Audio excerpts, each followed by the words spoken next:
Ebbing. Previously, before conquering Ebbing, Nilfgaard conquered Etolia, Vicavero and Chimera under the rule of Fergus var Emrys.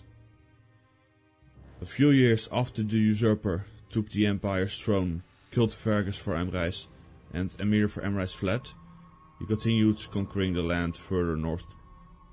In 1239 he invaded and conquered Ebbing. Ebbing lies to the north of Etolia, next to the Great Sea. To the north lies Metna, which is separated by the river Silta. It shares only a small border with Etolia, or maybe even none, since not much is known about the borders in the south of Nilfgaard. Next to Ebbing lies Mecht, a land with less valuable aspects than Ebbing. This will be covered in the next video. In order for Nilfgaard to get to Ebbing, they had to bypass Mecht. Nilfgaard took advantage of succession crisis between the quadruplet heirs of Ebbing. The powers within Ebbing kept switching between the four heirs, and when the usurper lost his patience, he sent in his army.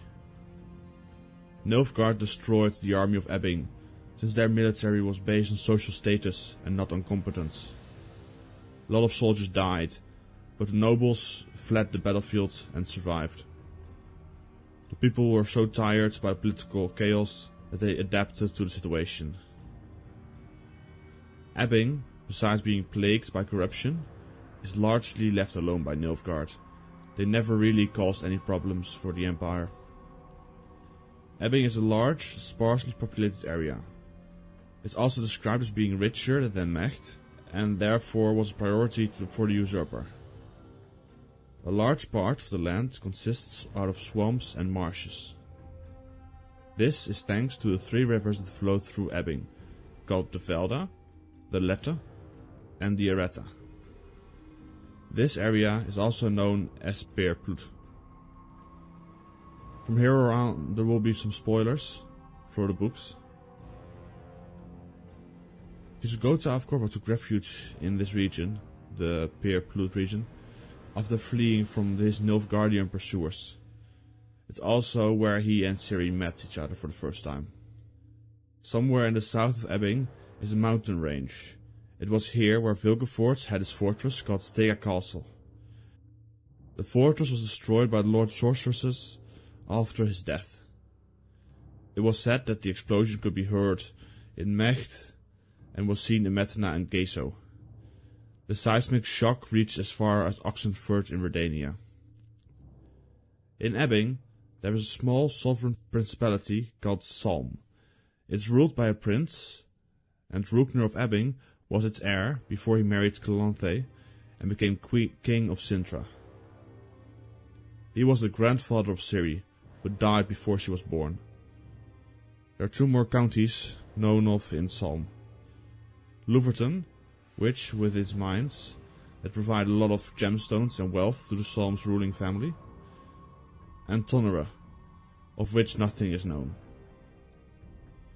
Besides Salm, there's a Burgraviat in Ebbing, which also has several mines. This region is called Veenendaal, and is also the region where the Venendal division comes from. The last notable location I want to talk about is Claremont, a town infamous for its arena where pit fighters were held to amuse criminals. Ciri at some point was forced to fight in this arena. Some notable characters from Ebbing are Leo Bonhart, a bounty hunter who managed to kill a few witchers, Rukner of Ebbing, the quadruplets Putzi, Gritzi, Mitzi and Juan Pablo Wassermiller. That was it for Ebbing.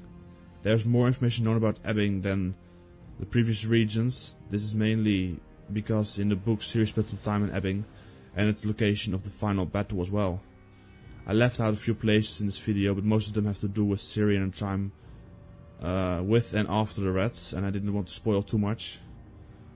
So that's the end of this video. The next kingdom will be Mecht, or Macht. I'm not sure how I should pronounce it, but I'll try to get it figured out before the next video. Alright, till then, bye.